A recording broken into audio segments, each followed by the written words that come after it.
Dylan, The Healer. 315 hanggang 20. Ikaw muna. Hakbang na humakbang si Jimmy sa singsing na gawa sa pinong bakal, at blanko ang mukha, bumunot siya ng kutsilyo sa kanyang likurang baywang. Lahat sila ay bahagyang lumiit, at pagkatapos ay subconsciously nagpakita ng isang pahiwatig ng takot. It's the Black Spring Knife. May bamulong sa pangalan ng kutsilyo sa nanginginig na boses. Ang pangalan ng kutsilyo na Black Tiger ay isang out-and-out na mabangis na sundalo.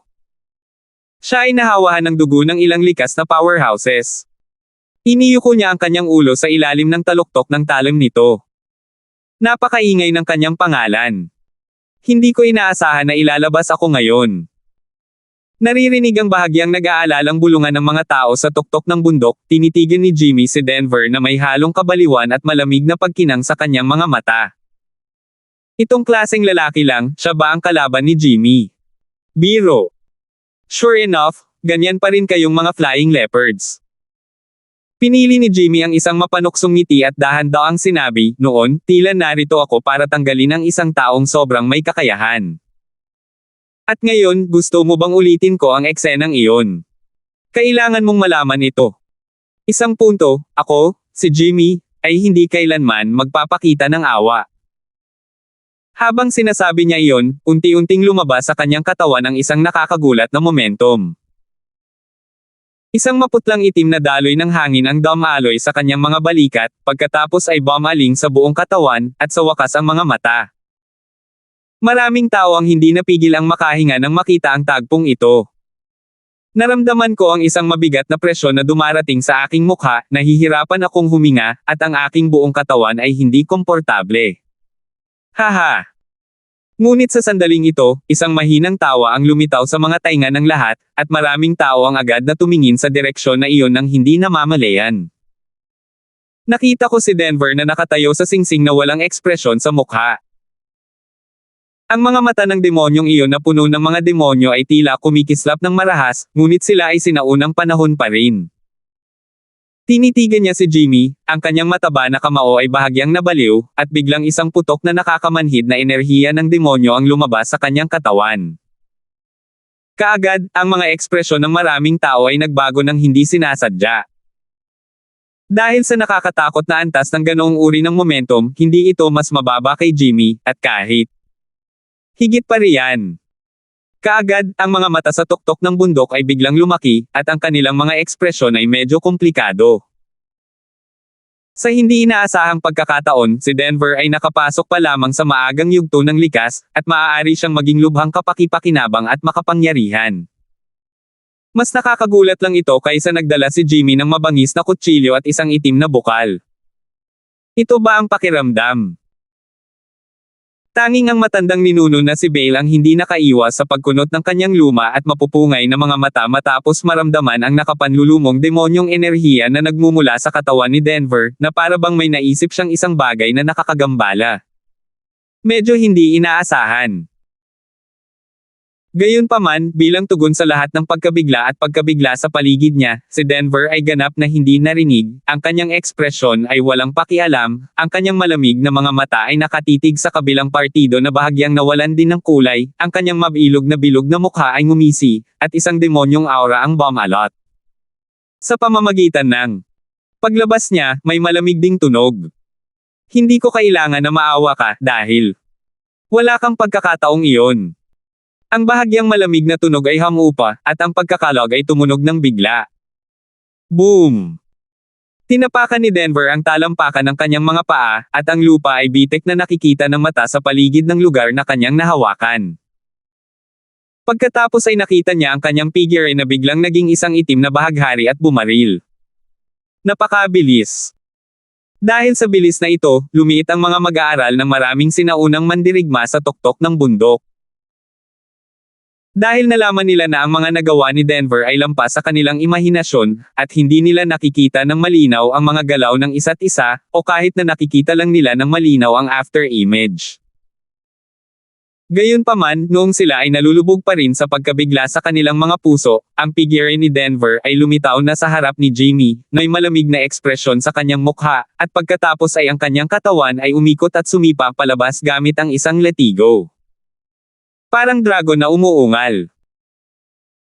Gayunpaman, napakabilis din ng reaksyon ni Jimmy, tumindi ang kanyang mga mata, at ang mabangis na kutsilyo sa kanyang kamay, ang Black Spring, ay umindayog paitaas, at agad na nakabuo ng isang paghaharap sa walang katulad na mabangis na binti ng latigo, na gumawa ng isang malakas na tunog ng banggaan. Sumunod, ang kanyang mga mata ay mabilis na kumislap ng dampi ng lamig at kabaliwan. Sa isang pagpitik ng kanyang pulso, ang talim sa kanyang kamay ay aktwal na bumuo ng isang after image at laslas pasulong, dahilan upang bahagyang lumiit ang mga mata ni Denver.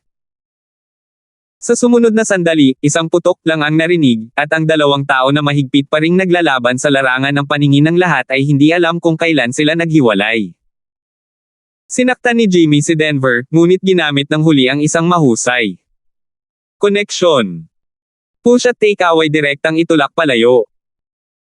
At matapos itulak palayo ang kutsilyo ng kalaban ay nilaslas din ito gamit ang backhand palm at ipininta ito sa balikat ng kalaban. Nanginginig ang magkabilang katawan. Wow! Ito ay lumiliko na ito ay isang labanan sa pagitan ng mga likas na powerhouse, ito ay kakilakilabot.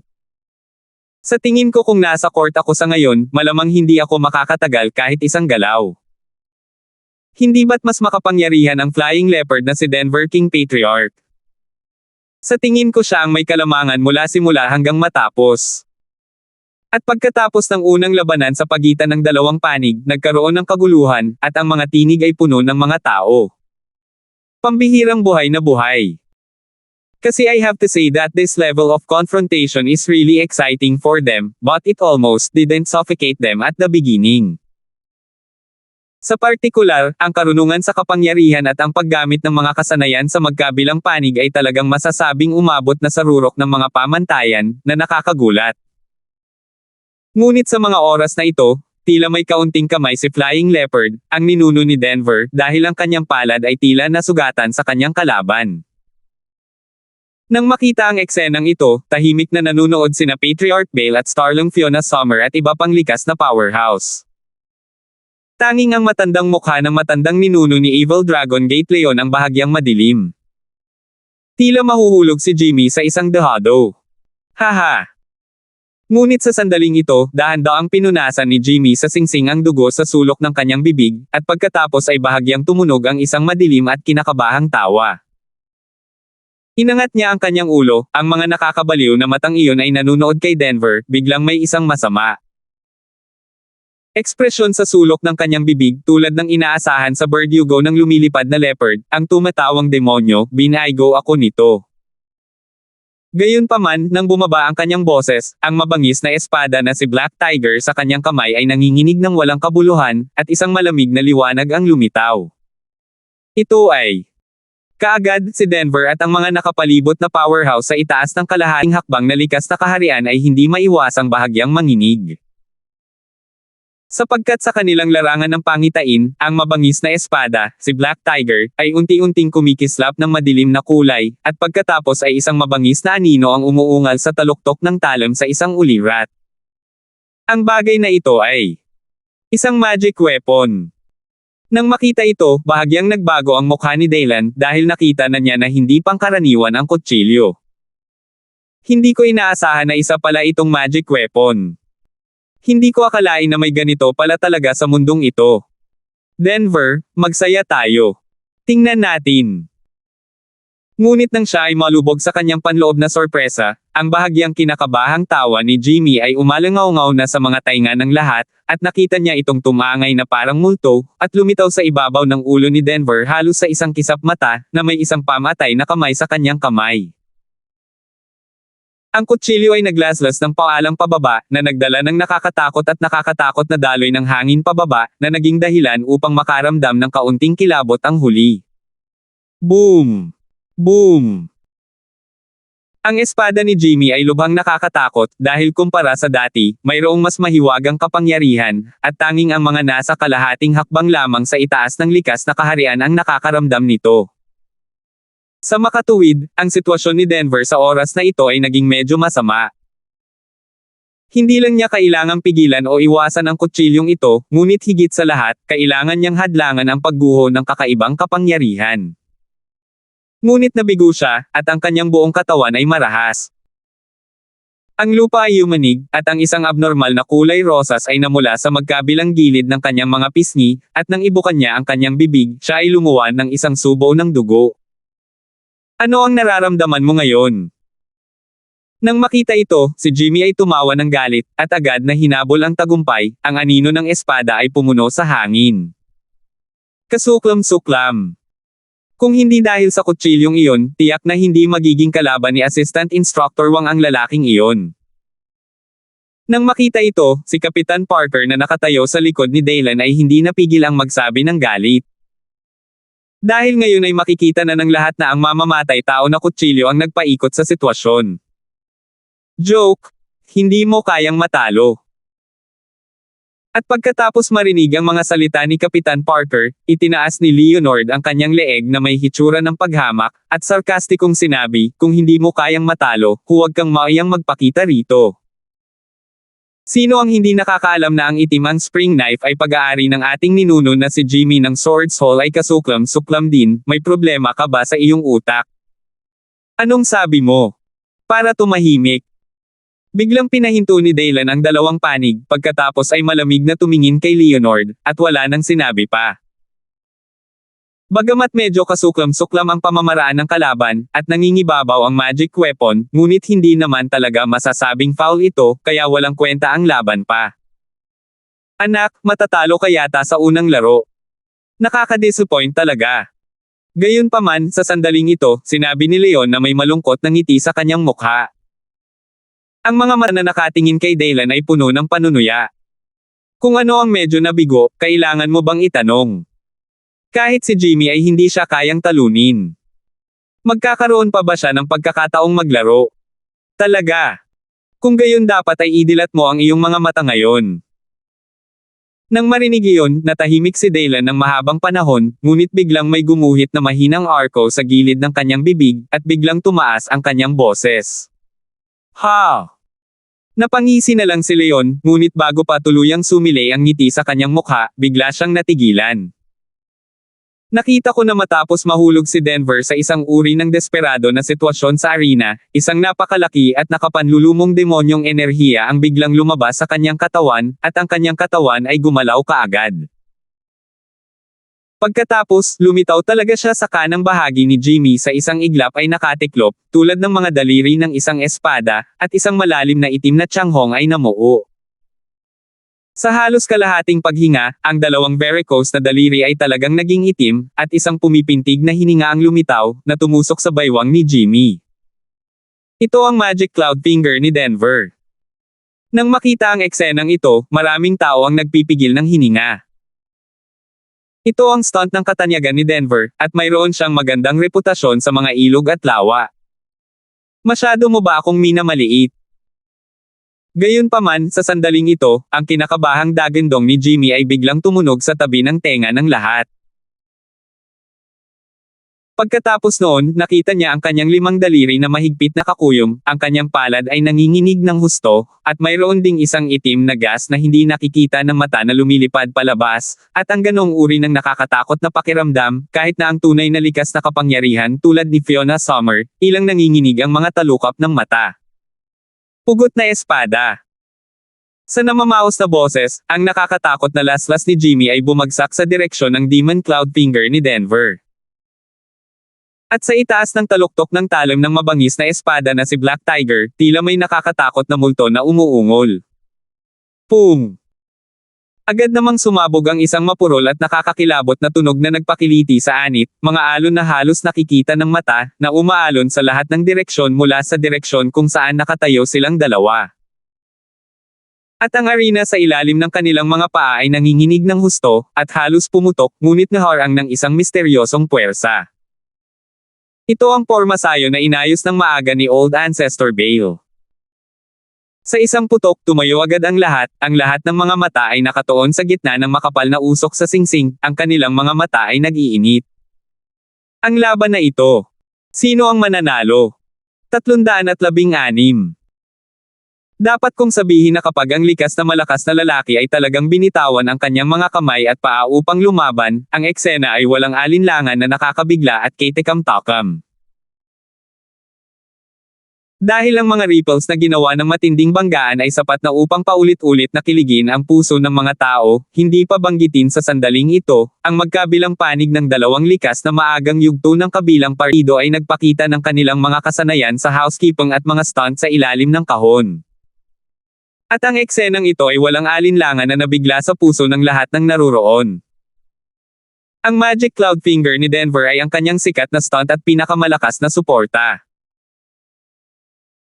Minsan noong nasa half-step innate realm pa siya, may isang half-step innate powerhouse na umasa sa malakas na armor at hinamak ang galaw ni Denver, ngunit siya ay direktang sinaksak sa isang butas na dumudugo at namatay sa lugar. Ngayon, nakalusot na siya sa likas na kaharian ng sinaunang martial artist. Sa mga unang araw ng marangal na congenital, kung gaano kalakas ang hakbang na ito na itinuturing niyang isang pagkabansot, hindi na kailangan ng napakaraming salita para maging halata. Kung tungkol sa kutsilyong nakakasira sa ulo na ipinakita niya sa paraan ng Jimmy, isa rin itong kilalang stunt ng Evil Dragon Gate. Mayroong maraming mga sikat na tao sa mga ilog at lawa na nahulog sa ilalim ng pamamaraang ito ng kutsilyo, na lubhang nakakatakot. May posibilidad na mabacklash at mabulag. Kaya siguradong malakometa na banggaan ito na umagaw sa puso ng lahat. Pung! Sa sandaling ito, dahan-daang tumunog ang isang mapurol at nalulumbay na figure, at nakita ng lahat ang isang madilim na balat na nasa katanghaliang gulang na lalaki na kalahating squat, na may butas ng dugo na kasing laki ng isang mangkok sa kanyang balikat.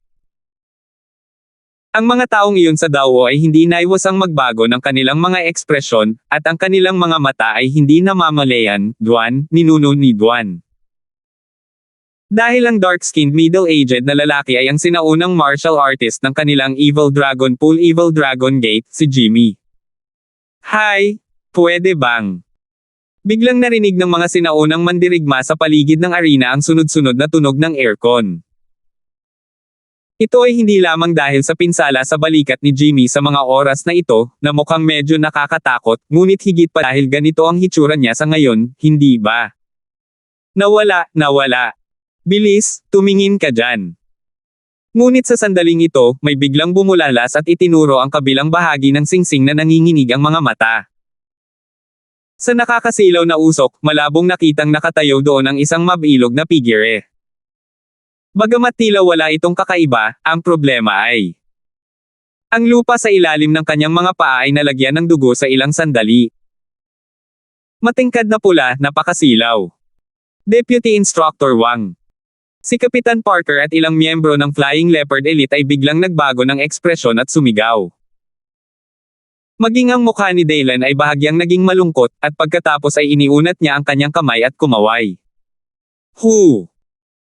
Kaagad, isang mahinang simoy ng hangin ang nagbuga ng makapal na usok sa arena, ngunit nang makita ng lahat ang lahat sa entablado ng malinaw, ang kanilang mga mukha ay hindi namamalayan, ang kanilang mga anit ay namamanhid, ang kanilang mga mag-aaral ay nagkontrata, at sila ay natahimik ng mahabang panahon.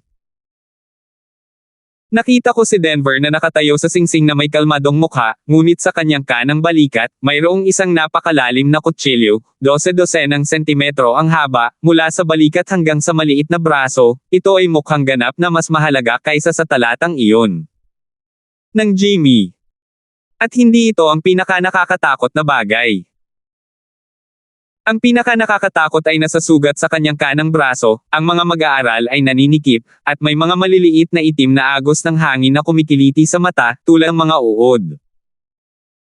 Nang makita ito ng mga tao, hindi nila napigil ang kumikirot ang kanilang puso, at mahirap kumalma. Ano yun, nakakalason ba? Sa karamihan ng tao, sa direksyon ng kampo ng Starling, sumimangot si Fiona at tumingin sa sugat ni Denver, hindi sigurado. Hindi poison. Kakaibang bagay. Si Fiona Summer, isang likas na powerhouse sa Starling sa tabi niya, ay dahan-daang nagsabi, muling itinoon ang kanyang mga mata kay Denver, ngunit may mas komplikado at buntong hininga.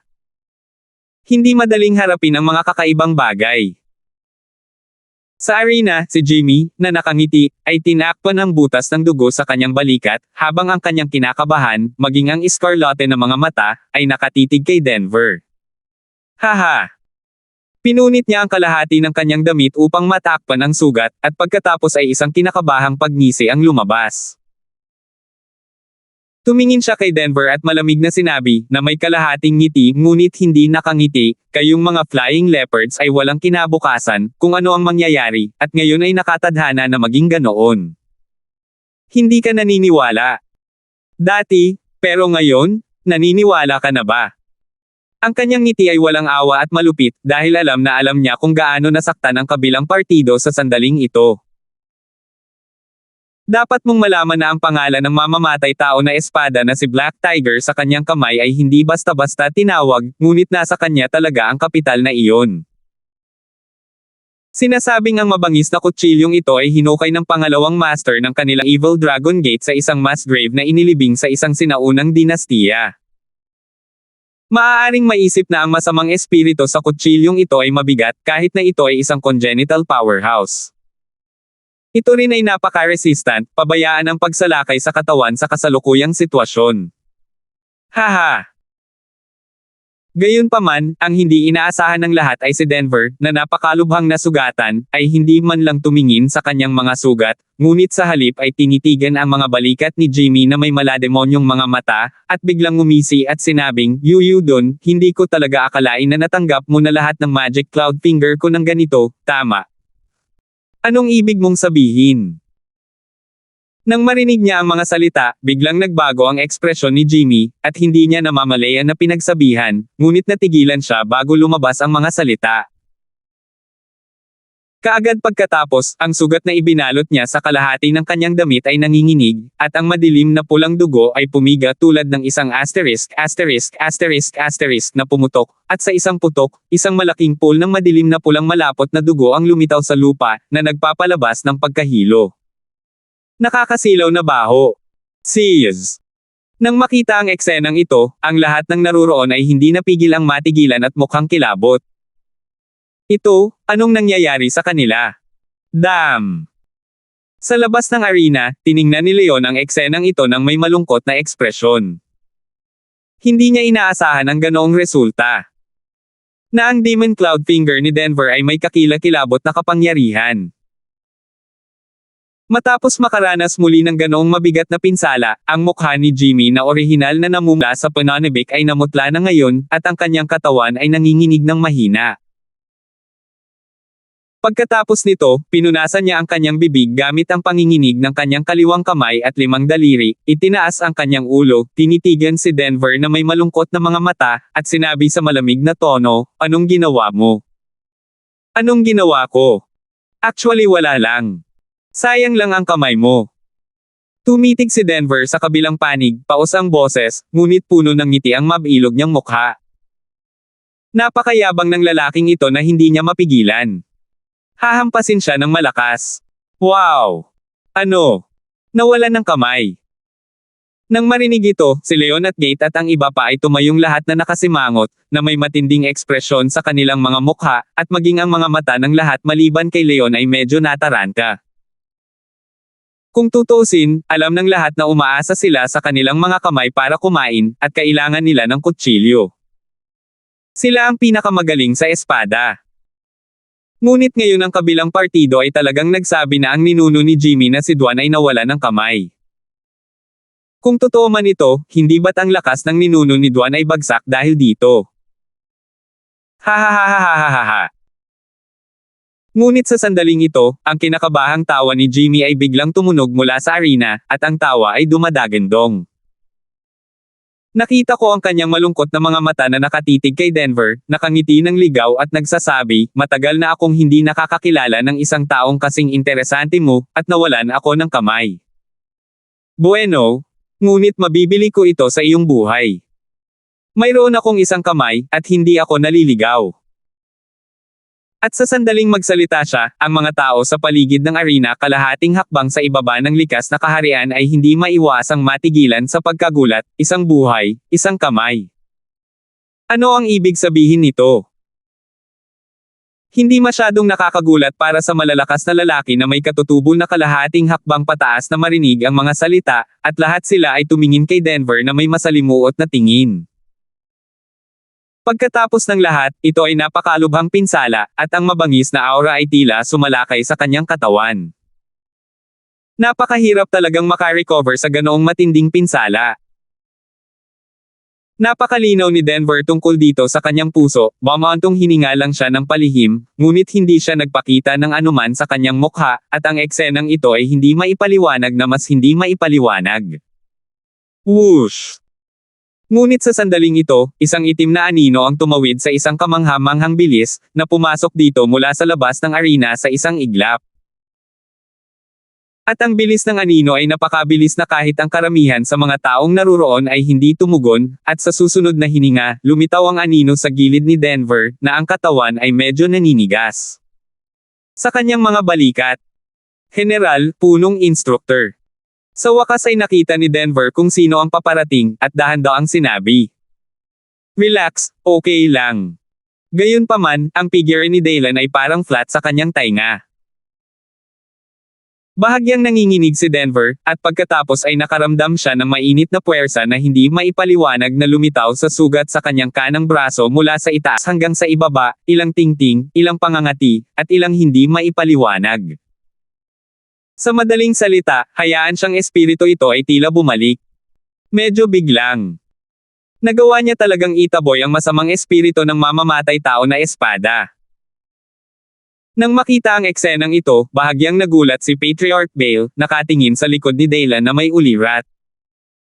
Maging ang kanyang matanda ay ganito, pati na ang lahat ng naroroon.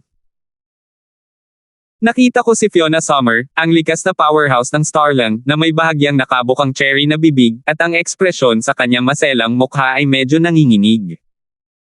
Pagtingin sa likod ni Daylan, sinabi niya, siya. Yung batang yon. Damat. How could it be?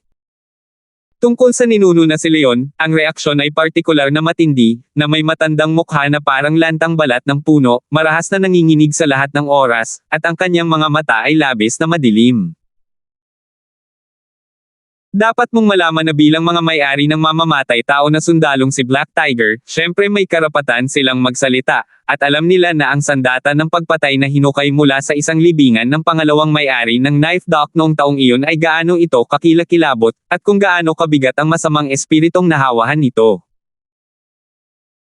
Sa normal na mga pangyayari, napakahirap para sa kahit isang peak powerhouse na tulad niya sa maagang yugto ng likas na itaboy ang malakas at kasuklam-suklam na masamang espiritu, hindi banggitin ang katotohanan na ang masamang espiritu ay nakapasok na sa katawan, ito ay kahit na. Mas mahirap. Mas mahirap. Available na. Okay. Sumama ka sa akin. Sa sandaling ito, binitawan ni Daylan ang kanyang kamay at sinenyasan si Denver na sumama sa kanya. Okay. Okay. Chief Instructor, saan tayo pupunta? Nauutal na sabi ni Denver na may kakaibang hitsura sa kanyang mukha. Dahil bigla niyang nadiskubre na ang mabagsik na espadang nakasuffocate sa kanyang katawan ay talagang ganap na natanggal sa sandaling ito. At hanggat ang pinakamahalaga at pinakamahirap na masamang espiritu ay pinatalsik, ang iba pang mga pinsala sa kanyang braso ay maaaring magmukhang nakakatakot, ngunit para sa isang congenital strongman na tulad niya, iyon talaga ang kaso. Anyway, hindi na ito banta sa buhay niya. Nang makita ang eksenang ito, halos naging berde si Jimmy. Dahil dito, hindi ba masasayang ang kamay niya? 317. Pumunta ka sa Stoneford City. Hindi ko dinala ang kahon ng gamot ko, ngunit mas mabuting harapin ang iyong pinsala sa lalong madaling panahon, upang hindi mag-iwan ng mga nakatagong panganib. Paliwanag ni Daylan.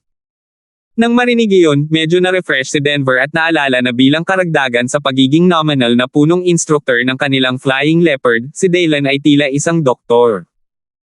Isang napakaalam at napakaraming doktor. Kaagad, hindi niya napigilang magpakita ng bahagyang kagalakan sa kanyang mga mata, pinunit ang kanyang jacket para matakpan ang sugat, at sinundan si Daylan pababa ng singsing, handang umalis sa bundok. Tumigil ka. Ngunit sa sandaling ito, isang madilim at walang malasakit na pagsaway ang umalangaw-ngaw mula sa mga tainga ng lahat.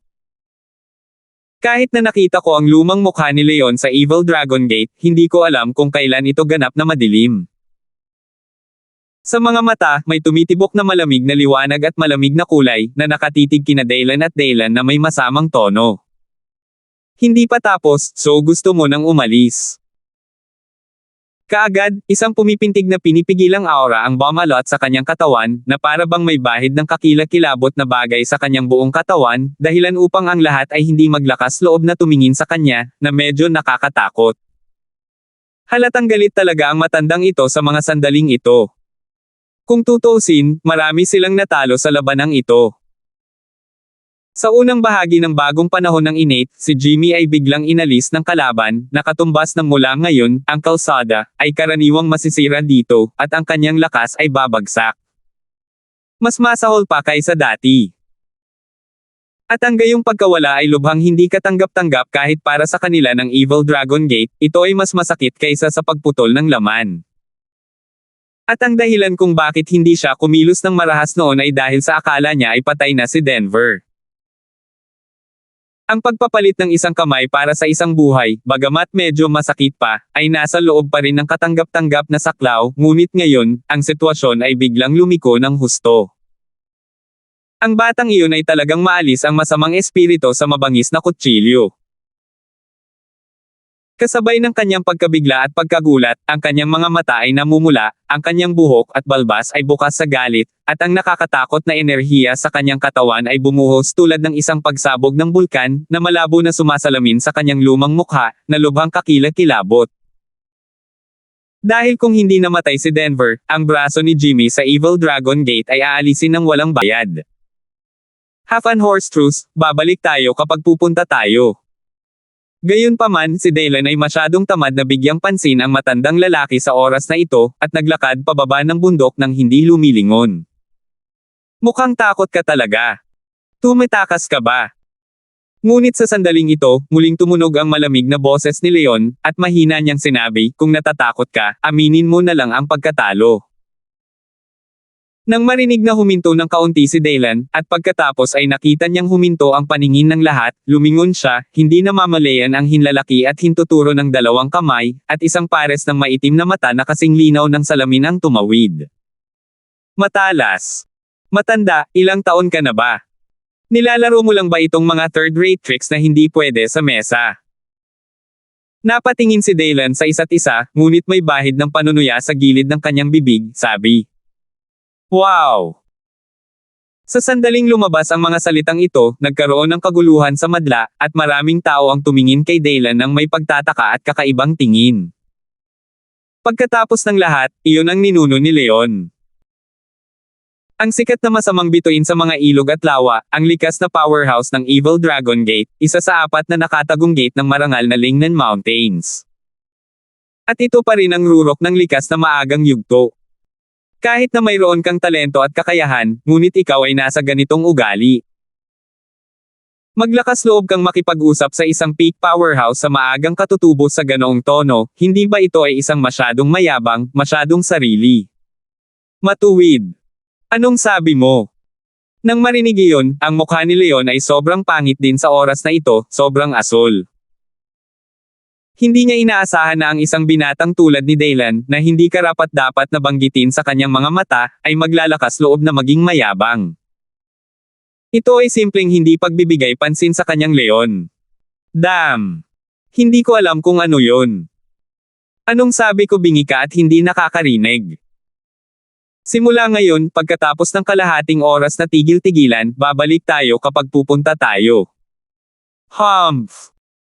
Ngunit ang reaksyon ni Daylan ay mas matindi kaysa sa naisip niya, isang uri ng walang malasakit ang magalang na malamig na inumin ay tumunog ng mahina, at muli siyang tumalikod, handa nang umalis.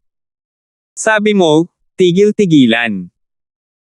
Ngunit nang tumalikod na siya at hindi pa man lang nakakalabas ay isang bahagyang kabadong tawa ang tumunog, dahilan para nanliit ang mga mata ng lahat.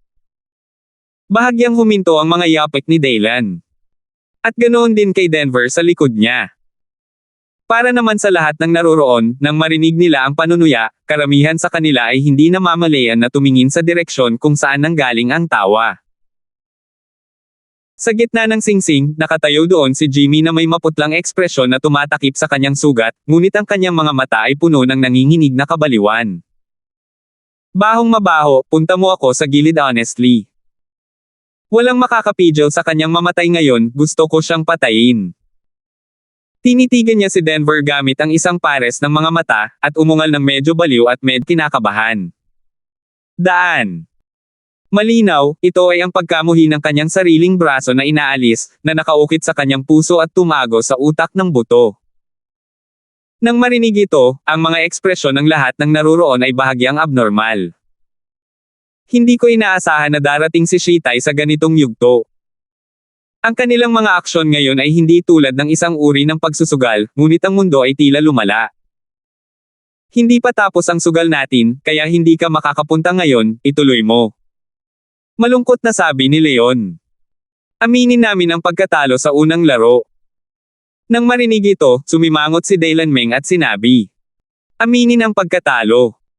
Kung maaari mong aminin ang pagkatalo, ano ang saysay ng sugal na ito? Naglaro ka na ba ng bahay?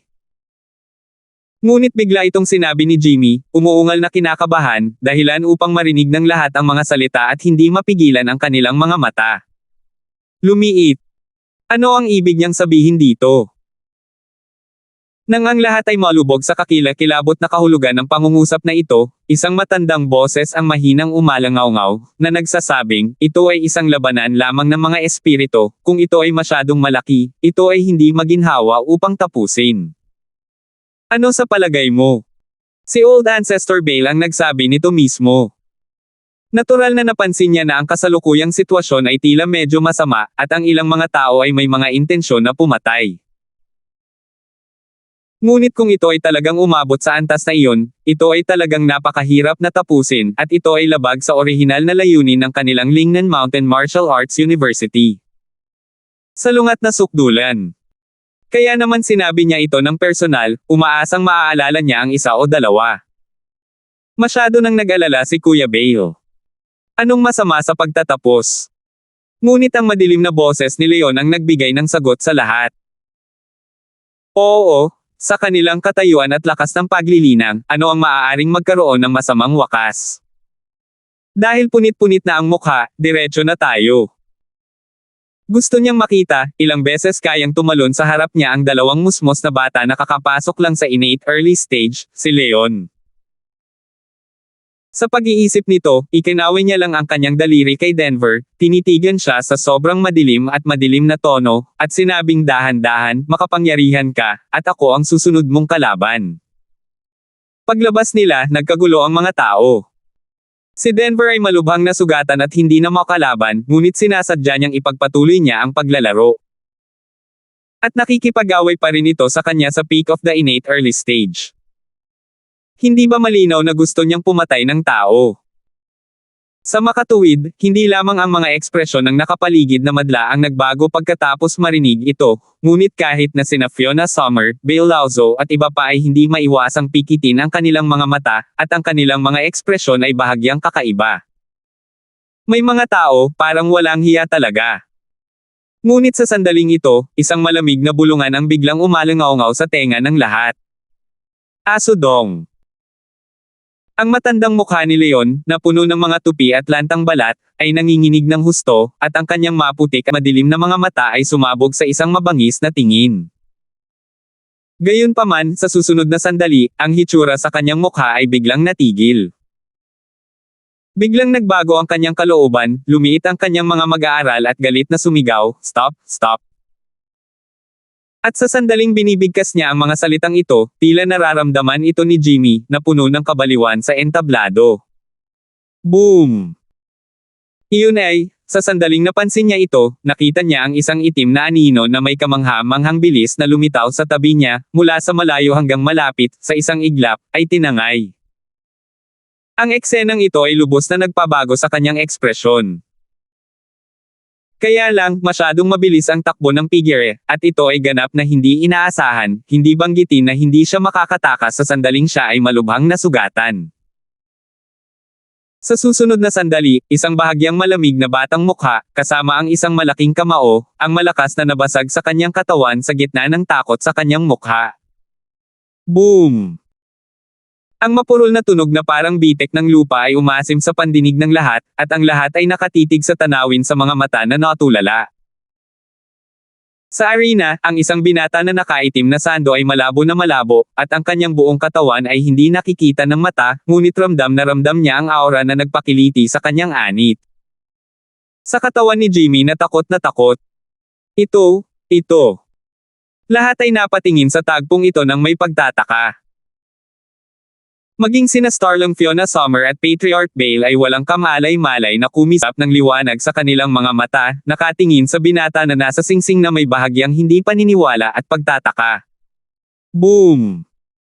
Isa pang mapurol na tunog ang sumabog, at ang binata sa itim na kamiseta ay nakatapak na sa isang paa at natapakan ang ulo ni Jimmy, na puno ng mabangis na mukha. Ang huli ay gumawa ng isang ungol, at ang kanyang mukha ay namula. Boom! Nang makita ang eksenang ito, isang nakakatakot na aura ang lumabas sa matandang katawan ni Leon, at nakita lamang ang kanyang mapupungay na mga mata na matamang nakatitig kay Dylan, at walang kapantay na sinabi, "Anak, gusto mo bang mamatay? Ngayon, umalis ka sa paraan." At ang buong pagkatao niya ay gumagalaw na sa oras na ito, nagiging isang maitim na sinag na humahangos patungo kay Dylan sa singsing, napakabilis, at may luma, tuyong palad na biglang dumulas, mga tipak ng itim na daloy ng hangin dito. Gumagapang, lubhang nakakatakot. Gayunpaman, sa ilalim ng nakakatakot na momentum, tila hindi pa ito narinig ni Dylan, ngunit may isang ngiti sa halip na isang ngiti, malamig niyang tiningnan ang nakakatakot na mukha sa ilalim ng kanyang mga paa na kumakain ng dumi, at ngumisi, "Basta ngayon sabi mo, hindi ka makakaamin ng pagkatalo sa sugal na ito." Gayunpaman, ang kanyang hindi nakakapinsalang ngiti, kasama ng patag na tono na iyon, ay hindi lamang nakapagpatahimik sa mga tao, ngunit sa anumang kaso ay kitang-kita nilang lahat na natakot, ang kanilang mga anit ay namamanhid, ang kanilang mga mag-aaral ay nanginginig at nakahinga. Hindi lang sila, kundi ding si Jimmy, na tinapakan ngayon ni Dylan, biglang nanlamig ng kaunti at biglang nanlamig. Anong gusto mong gawin? Stop it!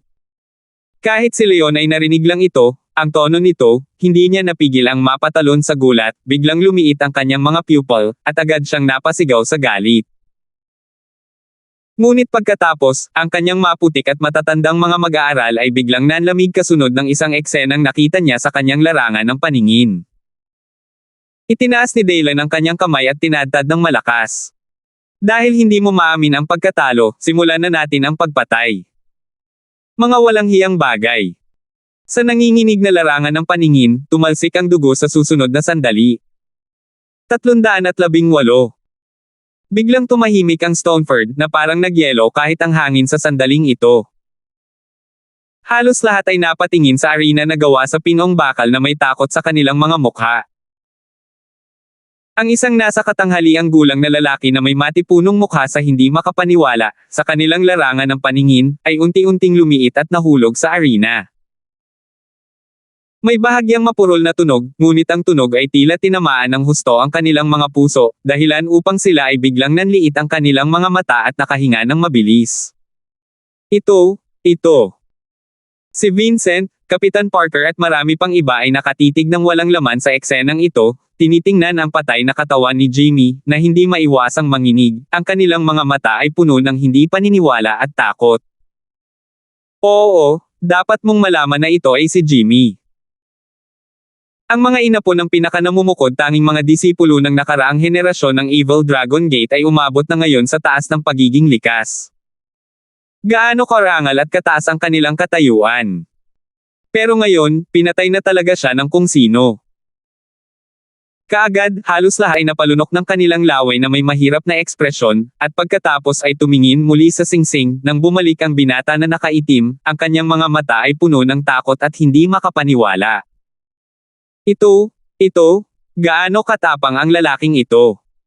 Sa ganoong sitwasyon, naglakas loob siyang pumatay. Baka gusto talaga niyang bumaling kay Evil Dragon Gate. Oo, ngunit dapat mong malaman na ang lumang bagay ni Leon ay narito pa rin. Iyon ang rurok ng isang likas na maagang yugto.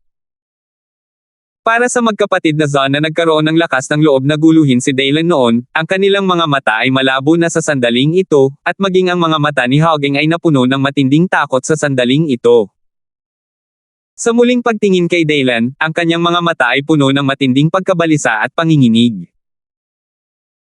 Kung tutuusin, kahit ang kanilang mga likas na kapangyarihan tulad ng mga ninuno nina Jimmy, Evil Dragon Gate, at Dwan ay hindi kumikislap ang kanilang mga mata. Kung sinabi nilang papatayin sila, papatayin nila, kaya anong klaseng bagay siya, Hog-eng? Natatakot ako na hindi ito umutot. Pang! Sa sandaling ito, sa susunod na saglit, isang dagendong na pumutok sa eardrums ang biglang sumabog mula sa arena, at isang luma, tuyong palad ang biglang nakausli, mula sa itaas hanggang sa ibaba, na may dalang nakakatakot na aura, at isang ang nanginginig na itim na presyon ng hangin ay bumagsak. At gamulong patungo kay Dylan na may walang katapusang layunin ng pagpatay. Nakita ko na ang hitsura sa matandang mukha ni Leon ay matagal na napalitan ng matinding galit at walang katulad na kasuklam-suklam. Ang kanyang tinig ay puno ng malupit na aura, at ang kanyang nakamamatay na aura ay nababalot ng substansya, nakatitig kay Dylan gamit ang isang pares ng mga mata, at umungal, "Damn, sino mang maglakas loob na hawakan ako sa Evil Dragon Gate, dudurog kita ngayon." 1,000 bangkay. Sa oras na ito, ang kanyang mga mata ay mabangis, ang kanyang mga mata ay namumula, at ang kanyang buong katawan ay nanginginig ng husto dahil sa galit, dahil talagang hindi niya inaasahan na si Dylan ay magiging napakalupit, at pinatay niya si Jimmy sa sandaling hindi siya sumang-ayon. At ang pagkawala ng isang likas na powerhouse sa maagang yugto, kahit para sa kanila Evil Dragon Gate, ay napakalaki at masakit sa mga buto. Kaya kailangan niyang hayaan ang kabilang partido na magbayad ng dugo, at bayaran ito ng kanyang buhay. Mukhang iniisip mo talaga na ako si Dylan at natatakot sa iyo. Nang marinig iyon, malamig na ngumiti si Dylan at tumaas ng husto ang kanyang momentum. Hugis ng tigre, explosive fist, dagendong ng tigre. Sa sumunod na sandali, tila nabasag ang eardrums ng lahat, at sa kanilang mga puso, malabo nilang naramdaman ang dagendong ng hari ng mga halimaw, tigre at halimaw, na biglang umatungal. Ipinatong ni Dylan ang kanyang mga kamay at paa sa lupa, gumawa ng dagendong, at pagkatapos ay biglang inikat ang kanyang baywang at tumayo at sumuntok. Ay parang tigre na nagtataas ng mga kuko at binabasag ito kapag nangangaso. Biglang lumitaw ang isang nakakatakot na matibay na kamao, at ang nanginginig na itim na chi sa paligid ng palad ni Leon ay talagang napailing ng kalahati. Ano? Nang makita ang eksenang ito, bahagyang nanlamig ang mapupungay na mga mata ni Leon, ngunit hindi niya inaasahan na ang isang taong kasing edad ni Dylan ay makakasuntok ng ganoong kabangas na suntok. Medyo minamaliit siya kanina. Biglang nagbago ang palad niya. Ang trajectory ay marahas na binomba ng kamao ni Dylan, at ang isang nakakatakot na shockwave ay agad na kumalat. Boom boom, boom boom. Medyo natakot ang lahat nang matuklasan na ang arena na binuhusan ng pinong bakal, at ang pinakamahalagang bagay ay ang mataas na antas ng pormasayon na inayos ng maaga ni Patriarch Bale. Iyanig ang lupa sa ilalim ng kanilang mga paa. Ang nakakatakot na eksenang ito ay natural na nagulat sa kanya. Ito ay lumalabas na ito ang tunay na kapangyarihan ng peak powerhouses sa mga unang araw ng katutubo. Kaya lang, ang batang iyon ay hindi maaaring mahulog sa anumang kawalan. Damn, gaano siya kalakas. Bang bang bang. Sinundan ng isa pang sunod-sunod na pagsabog na mababa ang tono, at hindi naiwasang marinig ng lahat ang tunog ng malalaki at malalaking hininga ng malamig na hangin. Dahil pagkatapos lang na mag-away at umatras ang dalawa, sa susunod na sandali, si Dylan ay talagang nagkusa na umatake, ikiniskis ang kanyang mga paa sa lupa, gumawa ng malalalim na marka, at isang pares ng kamao ang hamampas sa isa't isa na parang bagyo ng nakakatakot na mga bato. Maging ang hangin ay humalo sa isang pagsabog.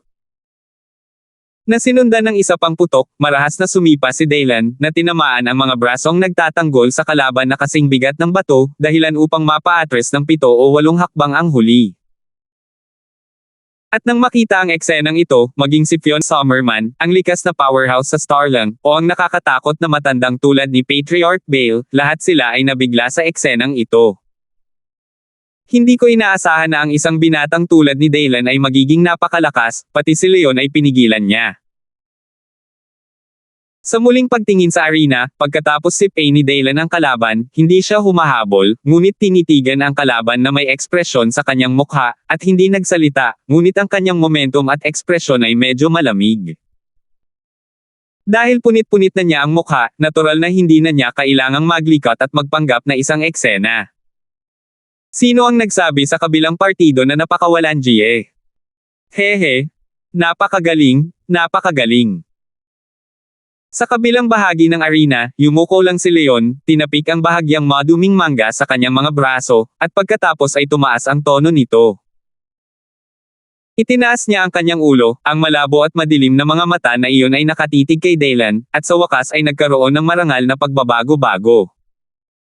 No wonder hindi ka natatakot sa akin mula umpisa hanggang dulo. Ang lakas pala talaga ng loob mo. Parang kakaiba ang tono niya at napasigaw. Kung tutuusin, bago iyon, hindi niya talaga inaasahan na magiging ganoon kalakas si Dylan at umabot sa ganitong antas. Pagkatapos ng lahat, ang likas na maagang yugto sa edad na 26 o 7 ay sapat na nakakatakot, at ang rurok ng likas na maagang yugto sa edad na 26 o 7. Ito ay sapat na upang ang isang tao ay kumikiliti sa pag-iisip lamang. Tungkol dito. Kaya kung papipiliin siya, siguradong hindi siya papayag na masaktan ang isang malahalimaw na binata noon. Click, click. Sa pag-iisip nito, ang kanyang mukha ay naging pangit, ang kanyang kamay ay gumalaw, at ang nakamamatay na espada na si Black Tiger na tahimik na nakahiga sa katawan ni Jimmy ay agad na lumipad sa kanyang mga kamay. At pagkatapos na lumitaw ang nakapatay na kutsilyo sa kanyang palad, ang kanyang buong aura ay nagbago, naging malamig, pinigilan, at nagkaroon pa ng nakakapanlulumong bisyo ng aura na gustong sunggaban ang kanyang lalamunan. Isang mas nakakatakot na pagsabog ang sumabog sa mga kamay ni Jimmy. Biglang, may mahinang tunog ng pagklik sa gilid ng singsing, at ang porma sayon ay talagang pumutok. Damn! Nang makita ang eksenang ito, ang matandang ninuno na si Rao Shibay ay hindi naiwasang magbago ng kaunti ang kanyang kulay, at pagkatapos ay umalangaw-ngaw ang kanyang namamaos na boses sa buong bundok, iwanan silang lahat sa kalahating hakbang, kung hindi, ang mga kahihinatnin ay nasa iyong sariling peligro. Pagkatapos ng ganitong uri ng sandata ng pagpatay, ang lakas ni Leon ay tumaas muli ng husto, at kahit na hindi niya ito moari, na maliwanag. Ano? Lahat ng isang biglaang, lahat ay tumingin sa tagpong ito sa takot at pagkawala ng boses. Hindi nila akalain na ganito pala ang mangyayari. Ang ganitong uri ng eksena ay nakakagulat na kahit ang mga ninuno ng pamilyang Bale ay tumingin solemna. Ito ay naiisip upang makita kung gaano kalubha ang sitwasyon. Kaagad, maraming matatalinong tao ang nagsimulang lumikas sa takot dahil hindi na sila kailangan ni Patriarch Bale na linlangan. Kahit sinong wala pang kalahating hakbang na congenital, kung mananatili pa rin sila dito at hindi pupunta, kakayanin lang nila ang kahihinatnan. Ngunit pagkatapos makakita ng ganoong nakakatakot, kahit na ilang nakakabigla, na eksena, si Ancestor Bale ay naglakad patungo sa arena nang walang anumang ekspresyon sa kanyang mukha, at binasbasan ang porma sayon. Tumingin pa rin si Dylan sa mayabang na matandang figure na may malamig na ekspresyon. Isang panunuya ang pumulupot sa kanyang mga labi. After showing off. Let's continue after showing off. Sorry, I don't seem to have the heart to daddle with you. Pagkatapos ay tumingin siya sa kabilang partido na may malamig na ekspresyon, at isang flash ng apoy ang lumitaw sa kanyang palso. Haha! Sa nakakatakot na itim na aura ng mahinang pamimilipit, tinitigan ni Leon si Dylan na may malamig na mga mata, at pagkatapos ay isang paos na mahinang tawa ang tumunog. Itinaas lang niya ang kanyang ulo ng ganoon at tahimik na tumingin kay Dylan, ang kanyang matandang mukha ay kulubot na parang lantang balat ay unti-unting nagpakita ng panunuya, pagmamalaki niyang sinabi, "Anak, bagaman inaamin kong isa kang halimaw, ngunit hindi. Dapat payagan akong kunin ang nakapatay na kutsilyong ito." Dahan daw ang hinaplos ng kanyang mga daliri ang hawakan ng mabangis na kutsilyong si Black Tiger, na para bang ito ay talagang minamahal na laruan. Ang mahihinang mga linya sa kutsilyo ay tila may kakaibang enerhiya, na nagpabilis sa pagdaloy ng kanyang dugo, at ang matandang mukha pagkatapos ay naging kakila-kilabot at namula. Alam mo ba? Kung kukunin ko ang kutsilyong ito, kahit papaano dumable ang lakas ko sa pakikipaglaban. Sa level na iyon, kasing dali ng palad mo ang pagpatay sa iyo. Tawa siya ng tawa. Seize. At ang kaunting bilang ng mga tao na hindi pa nakakaalis, nang marinig ang mga ganoong salita mula sa kanyang bibig, hindi nila maiwasang magmukhang kilabot at namamanhid ang kanilang mga anit. Dahil madodoble ang combat power, ano ang concept? Kunin ang kanyang leon bilang isang halimbawa, natatakot ako na maaaring maihambing ito sa kalagitnaan ng panahon ng innate, di ba? Iyan ang likas na gitnang yugto ng mga sinaunang mandirigma. Kahit na tingnan mo ang mga bundok sa Lingnan, o maging ang buong kagubatan ng martial arts, ilan kaya ang mayroon? Oo. Gayunpaman, hindi man lang narinig ni Daylan ang tungkol dito. Sa halip, ang maitim na mga mata ang kasing linaw ng salamin, at unti-unting dumaan ang isang pumipintig na kulay.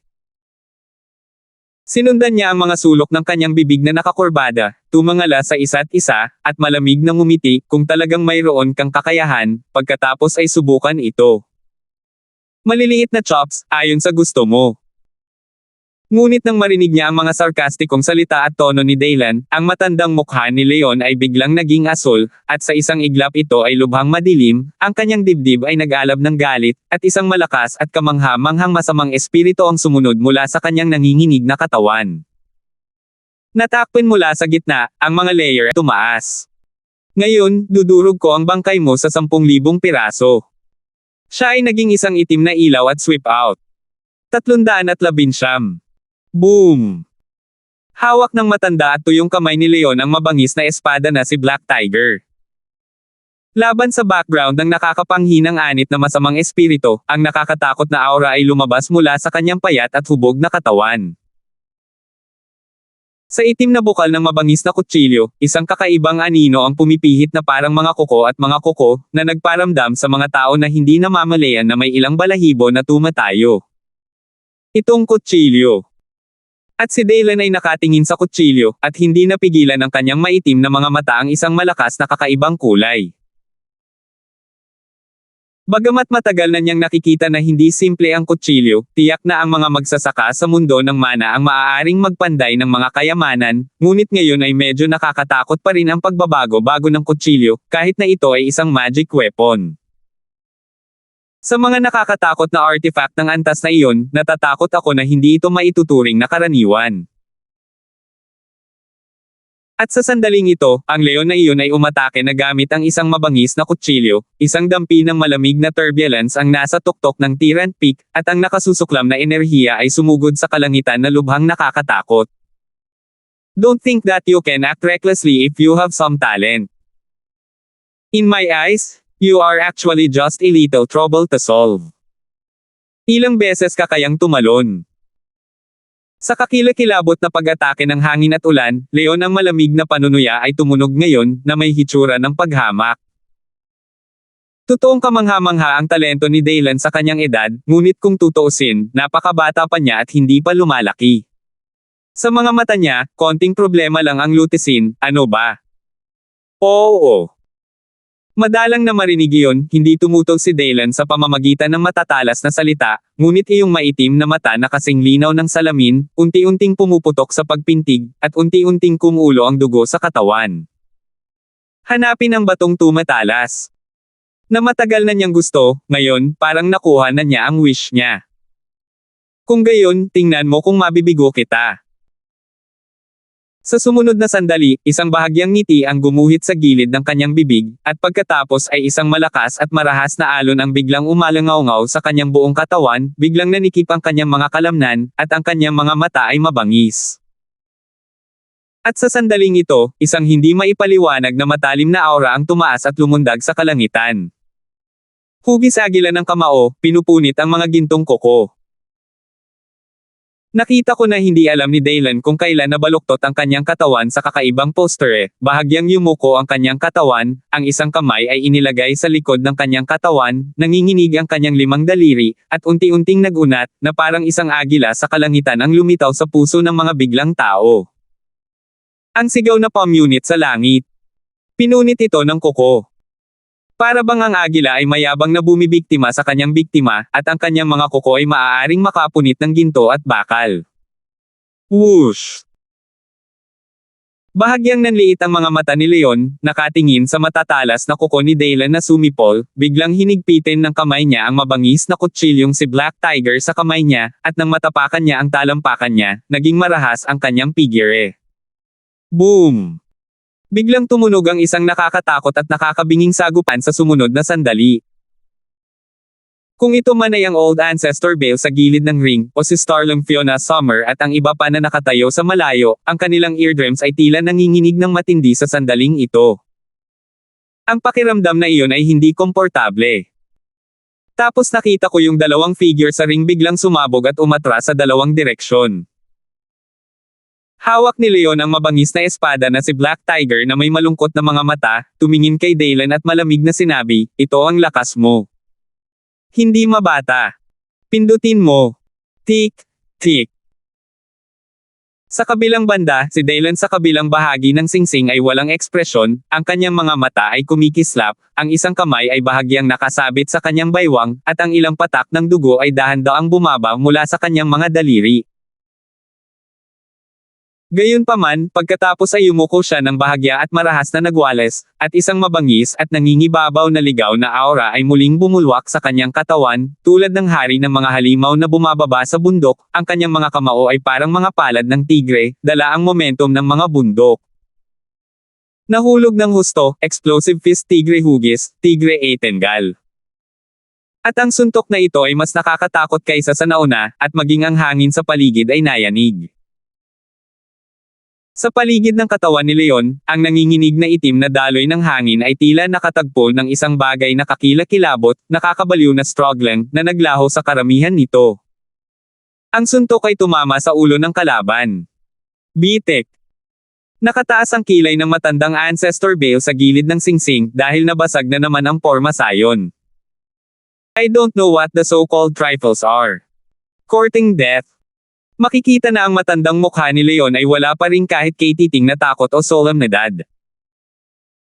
Sa halip, ang mabangis na espada sa kanyang kamay ay natangay sa itim na bukal, at isang mahinang itim na hangin ang dumaan dito. Ito ay nakondensed mula sa kanyang palad sa isang hindi nakikita ngunit labis na pumipigil. Ang pamimilit ng mga tao ay agad na umabant ng mabangis, at pagkatapos ay sinundan niya ang isang kutsilyo. May mga marka ng kutsilyo sa hangin. Dagendong. Sa kawalan ng ulirat, ang makapidyo hiningang aura na lumabas mula sa itim na bukal ng mabangis na espada ay talagang naging isang itim na bata na sumisigaw at umungal sa mga mata ng lahat. Mayroong isang malakas na masamang espiritu na nakapalibot sa kanila, na para bang sila ay umakyat mula sa isang mass grave, at makapal na lumubog patungo kay Daylan. Gayunpaman, tila walang pakiramdam si Daylan sa kahungkagan ng mga nakakatakot na masamang espiritong iyon. Ibinaba niya ang kanyang ulo, ipinatong ang kanyang mga kamay at paa sa lupa, at nagpakawala ng mahinang ungol sa kanyang bibig. Tiger Beast King, puno ng momentum. Sa isang iglap ay dumating ang nakakasuffocating na enerhiya at ang espada ni Leon, palapit ng palapit, palakas ng palakas ang suntok niya, at ang lakas ay naging mas kamangha-mangha. Boom! Boom boom! Boom boom! Sa wakas, sa susunod na sandali, muling nag-away ang magkabilang panig. Ngunit sa pagkakataong ito, ang dalawang malahalimaw na impakto ay mas nakakakilabot at nakakakilabot. Isang buhawi ang bumangon sa gitna ng arena, lubhang nakakatakot. Maging ang forma sayon sa gilid ng singsing ay tila hindi na makahawak pa, na gumagawa ng nakakabaliw na kaluskos, na lubhang malupit. Damn, itong dalawang lalaking ito. Nang makita ito, hindi napigilan ng matandang Ancestor Bale na sumimangot, at agad na naglabas ng isang maliit na pilak na watawat mula sa kanyang mga braso ng walang ekspresyon, iniunat ang kanyang kamay at iwinagayway ito, at ang maliit na bandila. Biglang humarap sa hangin. Ang eksibisyon ay naging isang misteryosong pilak na ilaw na sumasakop sa sirang lugar. Pagkatapos, ang mga palatandaan ng pagbagsak ng pagbuo sa wakas ay tumigil, at dahan-daang bumalik sa dati nitong katatagan. Kahit na ang pagbagsak ng Pormasayon ay naging matatag, ang mga tao na nasa tuktok pa rin ng Tyrant Peak sa sandaling ito ay bumagsak sa kanilang mga puso, ngunit sila ay malayo sa pagiging mahinahon. Kahit ang likas na powerhouse. Ganoon din. Sa karamihan ng tao, si Fiona ay nakatitig sa singsing na may magandang mukha. Sa kanyang dalisay na ugali, nasaksihan ni Fiona ang gayong shock na labanan sa kanyang sariling mga mata, ngunit kailangan pa rin niyang makaramdam ng pagkagulat at pagkamangha mula sa kaibuturan ng kanyang puso. Kasi sa level niya, although hindi pa siya nakapasok sa innate, pero ngayon hanggat hindi ka bulag, makikita mo na masyadong malakas ang dalawang tao sa ring, sobrang lakas na kabalbalan. Less than before. Ang labanan sa pagitan ni Denver at Jimmy ay ilang beses na nakakatakot.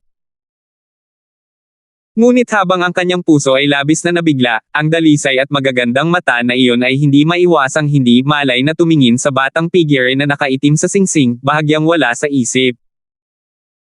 Parang kasing edad ko lang siya, pero bakit nagagawa niyang maging napakalakas, kahit nasa harap ng napakalakas na powerhouse, nang hindi nahuhulog. Para bang isang bato ang hindi sinasadyang nahulog sa hindi natitinag na lawa ng 2 beses na magkasunod, na nagdulot ng mga alon. Sa arena, mayroong 2 lalaki na matatawag na mga halimaw, at ang kibot na labanan ay patuloy na galit na galit. Hawak ni Leon ang mabangis na espada na si Black Tiger. Siya ay talagang malakas, dahil siya ay ganap na nalampasan ang limitasyon ng lakas sa tuktok ng likas na maagang yugto, kaya mula sa simula hanggang sa katapusan, pinipigilan niya ang laban ni Daylan. Ang huli ay malinaw na nahulog sa kawalan.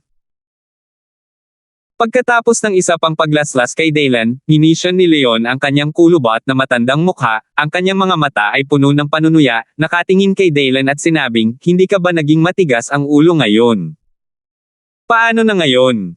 Ano sa palagay mo? Kwalipikado ka ba talagang makipagkompetensya sa akin, Leon? 3 sunod-sunod na tanong na may sobrang sarkastikong tono, na para bang inilatag niya ang pundasyon para sa isang ganap na tagumpay.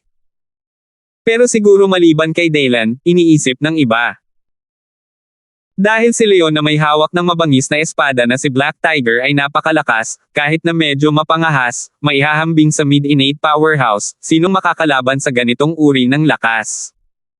Huwag kang magsalita. Kaya mo ba akong ipanalo ng hindi nagsasalita? Huwag kang walang muwang, munting bastard, nakatadhana kang mamatay dito ngayon, at pagbayaran ang buhay natin para sa mga taong naging daungan ng kutsilyo. Ngunit nang makita niyang hindi tumugon sa kanya si Daylan, hindi niya nakuha ang maayos na pakiramdam na gusto niya sa kanyang puso, biglang lumubog ang mga mata ni Leon, isang flash ng malamig na liwanag ang lumitaw sa kanyang mga mata, at ang mabangis na kutsilyo na si Black Tiger ay nasa loob. Biglang umindayog ang kamay niya in a kind of way. Komplikado, kakaibang mga arko.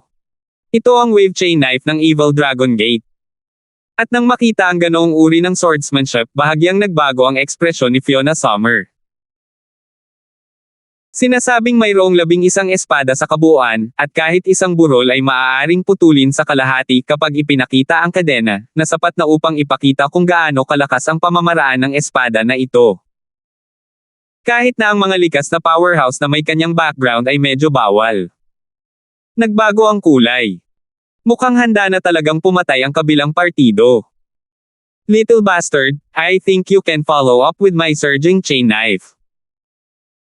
Kasabay ng galit ni Leon, lumitaw ang mga anino ng itim na espada sa larangan ng paningin ng lahat. Ito ay tulad ng isang magulong dagat, at ito ay bumagsak ng marahas, na para bang walang pagkakataon para sa mga tao na gumanti o hamarang, kumaway ng kumaway, kutsilyo pagkatapos ay dumating ang isang kutsilyo. Ang natitirang mga tao sa tuktok ng Tyrant Peak ay nakaramdam ng panlulumo, lamig, mula sa talampakan ng kanilang mga paa hanggang sa langit, ang kanilang mga puso ay kumikibot at ang kanilang mga anit ay namamanhid. Dahil masyadong malakas ang tindig ng espadang ito, nahihirapan ang mga tao at nawalan ng pag-asa. Paano ito mapipigilan ng antas na ito? Seize. Ang nakamamatay na espada na si Black Tiger ay winalis ang buong arena gamit ang nakakatakot na espadang iyon. Ang mga tao ay ganap na natakot. Ngunit sa pagkakataong ito, biglang may nagtaas ng ulo at saglit na tumitig sa arena, dahil parang narinig nila, at parang may mapurol na tunog na parang pagsabog ng bulkan, at bigla itong sumabog. Ito. Bahagyang nagbago ang ekspresyon ng mukha ni Rao Shibale, at ang matalim niya mga mata ay dumampi sa singsing. Boom! Rumbling rumbling. At sa sumunod na sandali, biglang umalangaw-ngaw ang kulog na parang rumaragas ang dagat at rumaragas ang alon. Matapos ang impeksyon, ang lahat ay natakot at natigilan nang makita na sa arena, ang lahat ng orihinal na natatakpan ng rumaragas ang wave chain na kutsilyo ay hindi alam kung kailan. Sa sandaling ito ay napalitan ng pulang apoy. Inalis nito ang lahat sa isang iglap. Ayan. Ano yun? Lahat ay napatingin sa tagpong ito nang may pagtataka. Paano ito posible? Pati ang ekspresyon niya ay biglang nagbago, ang kanyang mukha ay kinilabutan. Ngunit pagkatapos, sa wakas ay nakita nila ng malinaw. Sa ilalim ng pulang-pula na apoy na tumangay sa lahat, biglang itinaas ng isang matapang na espada na chi ang ulo nito, at mayroong 4 na naglalagab na espada ng apoy. Ang silangan at kanlurang hangin ay lumutang sa paligid ng binata na nakaitim. Seize! Isang malaking tunog ng hingal ang umalangaw-ngaw, at ang mga mata ng lahat ay mapurol, nakatingin sa batang figurang nakaitim. Ang mga mag-aaral ay puno ng nakakagulat na mga kulay. Tumawag. Sa sandaling ito, may isang tinig na nagbuga ng maputik na hangin ng walang kabuluhan. Pagkatapos ay nakita ko ang batang figure sa itim na kamisete, bahagyang itinaas ang kanyang ulo, inilantad ang kanyang mukha, at ang mga maitim na mata na kasing linaw ng salamin, na sinundan ng kaunting pagkamuhi sa sarili at isang malamig na bulungan, mukhang hindi ko wag mong ipakita ang tunay kong kakayahan na mag-follow up. 320. Ano ito? Ang Tyrant Peak ay nasa tuktok nito, at lahat, maging sila ay half-step innate tulad nina Vincent at Hogging, o big-name innate powerhouses tulad nina Fiona Summer at Bale Laozo, lahat ay natigilan at tumingin sa paligid ni Daylan na may kakaibang ekspresyon. Ang 4 na naglalagablab na nagninangas na mga espada, at ang nakakatakot na enerhiya ng espada na nakapaloob sa mga ito. Lahat ay may magagandang ekspresyon sa kanilang mga mukha. Dahil hindi nila alam kung ano ang nasa nagliliyab na apoy. Ngunit mula sa nakakatakot na sword technique na hinawakan ni Leon ang mabangis na espada na si Black Tiger at ginamit ang lahat ng kanyang lakas ang Chainsaw of the Waves, tila nawasak ito ng bagay na ito, at bigla itong natangay, na sapat na upang patunayan na ang bagay na ito ay ganap na wala. Ordinaryong bagay. Not to mention at this moment, ang nakakapaso na init at sword energy sa Fire Sword ay nakakatakot pa rin, na nagpaparamdam sa mga tao na mabuhok. Kakayahan. Sumimango si Ancestor Bale at tumingin sa 4 na naglalagablab na espada na pumapalibot sa katawan ni Daylan. Hindi niya maiwasang sumimangot nang hindi niya namamalayan. Hindi niya inaasahan na si Daylan ay isang sinaunang martial artist bilang karagdagan sa pagiging isang likas na kaharian. Isang malakas na uri ng sunog na power user. Dapat mong malaman na kumpara sa isang batang likas na maagang rurok tulad ng isang batang S-dagdag level fire type ability user, ang pagkakakilanlang ito ay magiging mas nakakatakot at kamangha-mangha. Pagkatapos ng lahat, tulad ng alam nating lahat, ang bilis ng paglilinang ng mga gumagamit ng kapangyarihan ay napakabagal. Maliban kung, sa kabutihang palad, nakakita sila ng ilang maalamat na Western Holy Artifact. Ancient Martial Artist, Ability Person, Double Cultivation. Sa hindi kalayuan, si Fiona Summer, isang likas na powerhouse sa Starland, ay tila may naisip din kay Patriarch Bale. Pagkatapos ng lahat, hindi lahat ay kasing swerte ni Daylan, na maaaring makipag-ugnayan sa ganong uri ng mataas na antas na pamana, mula sa mundo ng paglilinang sa sarili. Nang makita nila ang ganitong uri ng kakaibang apoy, ang una nilang reaksyon ay isipin ang mga kakayahan ng uri ng apoy sa kanlurang mundo. Power user ka pa rin. Si Leon sa di kalayuan ay nakasimangot din ng mahigpit sa mga oras na ito. Hindi niya inaasahan na si Daylan ay may ganoong trump card. Kung tutuusin, hindi biro ang peak ng innate early stage at ang lakas ng S-dagdag level fire type ability user. Kahit siya ay nararamdaman na ang presyon ay walang katapusan sa isang iglap. Ngunit kahit na ganoon, mayroon pa rin siyang walang katapusang pagtitiwala sa kanyang sariling lakas. Bakas ang lamig sa kanyang mga mata. Mukhang hindi kita bibigyan ng kaunting kulay. Hindi mo alam kung ano ang ibig sabihin ng mawala sa mundo.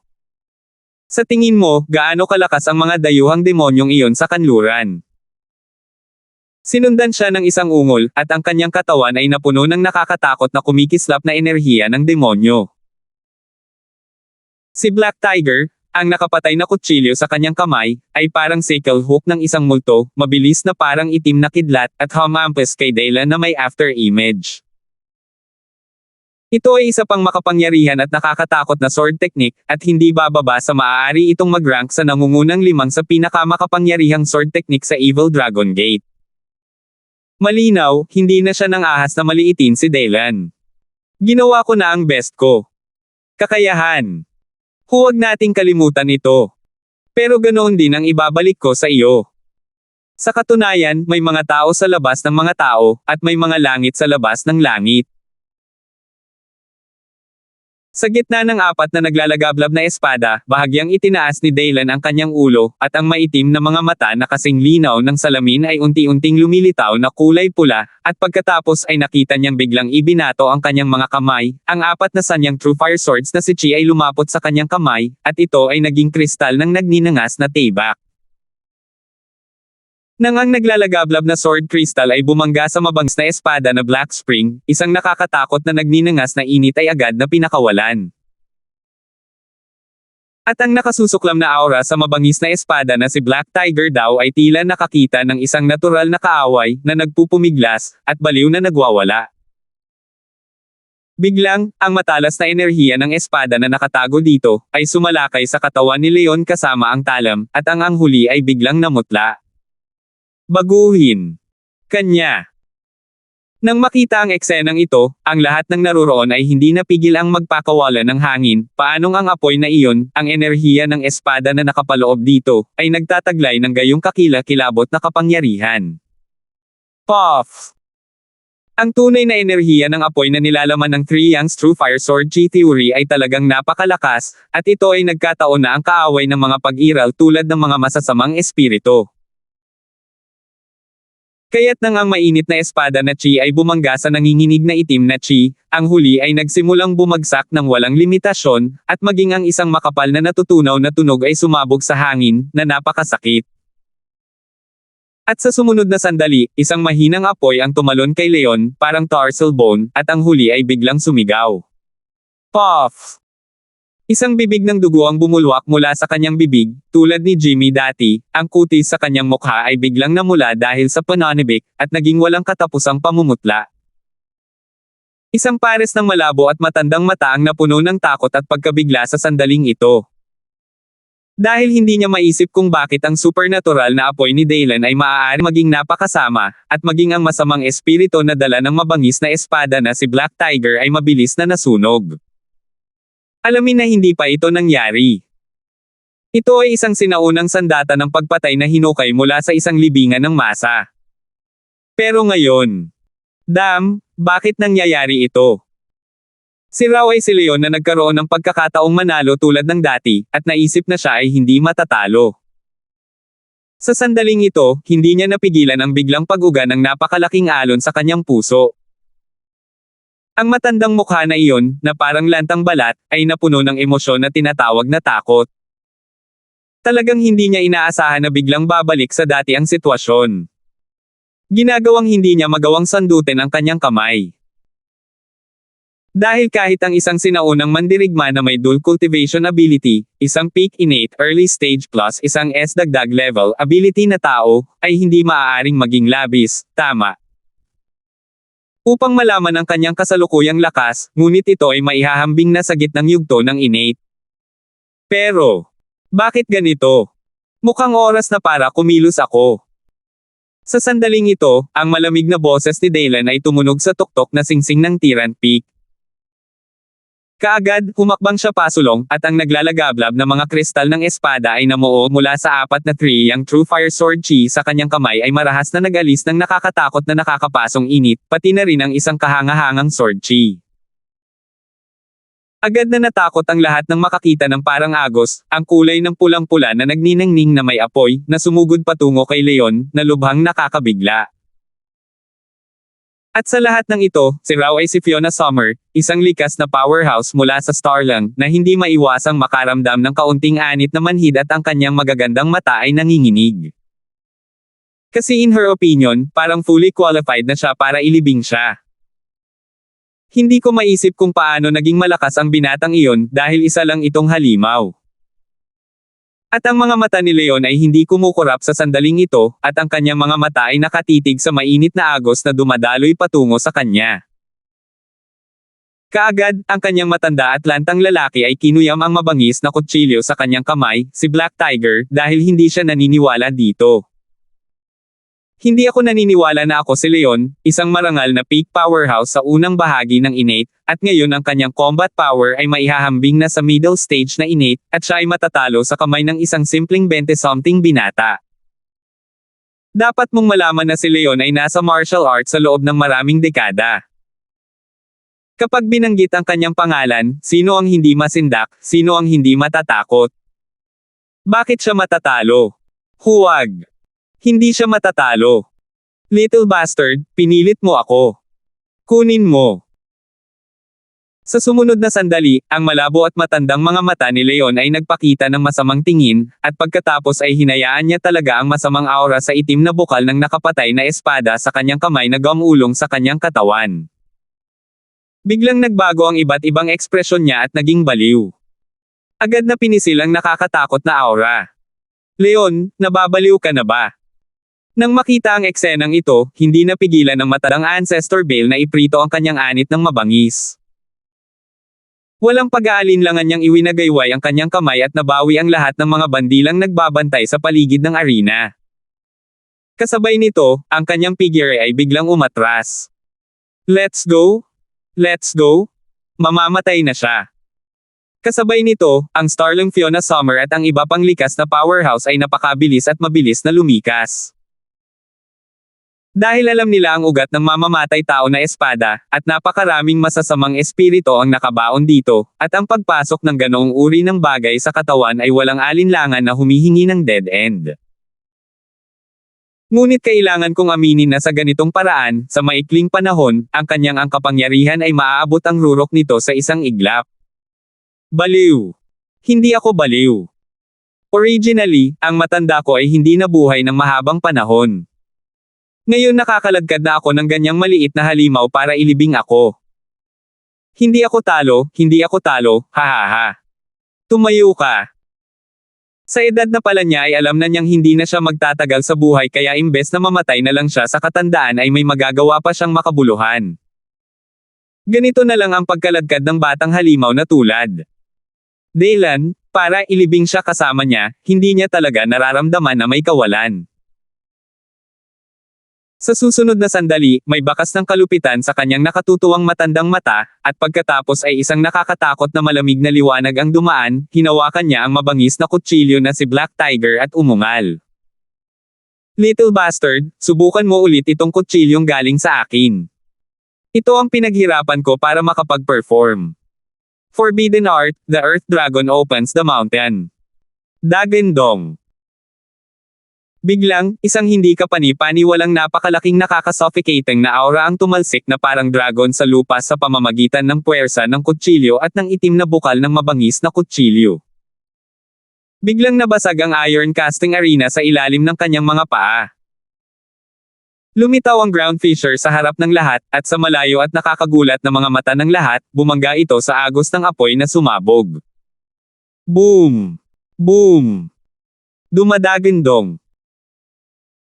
Kaagad, ang buong Tyrant Peak ay tila nag-vibrate, hindi mabilang na mga bato at lupa ang nahulog, at malalim na mga bitek ang lumitaw sa lahat ng dako, at ang lupa ay yumanig, na nakakatakot. Dapat mong malaman na ito ay nasa tuktok ng tuktok. Kung talagang bumagsak, tinatansya nila na maraming tao ang kailangang ilibing dito. Imposibleng tumakas. Ngunit sa sumunod na sandali, isang tunog ng transpiration na katulad ng kumukulong tubig ang biglang tumunog sa tenga ng lahat, dahilan para biglang natangay ang mga mata ng lahat. Nakita ko na sa gitna ng hangin, ang agos ng pulang-pulang apoy ay unti-unting pinawi ang nakakatakot na masamang espiritu na iyon sa isang napakalaking kilos. Biglang nanlamig ang mga mukha nila. Hindi ko inaasahan na magiging ganito ang senaryo. At nang makita ang eksenang ito, hindi napigilan ng matandang mukha ni Leon na tumigas, at umungal siya sa tono ng hindi makapaniwala, imposible, bakit ganito, imposible. Puff! Gayunpaman, bago siya natapos sa pagsasalita, bigla siyang nagluwa ng isang bibig ng dugo, at pagkatapos ay ang enerhiya ng buong tao ay nagsimulang kumawala ng mabilis, at ang kanyang mga mata ay unti-unting naging maluwag. Actually, walang dahilan, hindi ka lang masyadong sinuswerte. At ilang segundo lang bago tuluyang bumagsak ang kanyang hininga, isang malamig na boses ang umalingaw-ngaw sa kanyang tainga. Nakita kong itinaas ni Daylan ang kanyang maputlang mukha, bahagyang nanginginig ang kanyang buong katawan, sinulyapan si Leon na inaatake ng masasamang espiritu, at ang sulok ng kanyang bibig ay nakabalangkas ng isang dampi ng panunuya. Oo, dahil lang sa malas. Kung hindi dahil sa kanyang sanyang True Fire Sword Chi, na nagkataong natural na kaaway ng lahat ng uri ng masasamang espiritu, ngayon lang siya matatalo sa labanan. Malas, mabuti, swerte, hindi. Bumagsak hanggang dulo ang matanda at rickety na katawan ni Leon, at sa huli, binubulong-bulong niya ang pangungusap na iyon hanggang sa wala na talaga siyang lakas at hindi na mapakali ang kanyang mga mata. Oo, malas talaga siya. Kung hindi, bakit siya magsusungit? Hindi maipaliwanag na halimaw si Daylan. Nang makita ang eksenang ito, maraming nakakatakot na tanawin ang na-project at dahan-daang tumigas. Namatay ka ba? Tapos na. Salamat po at sinamahan ninyo ako, ingat lagi mga master.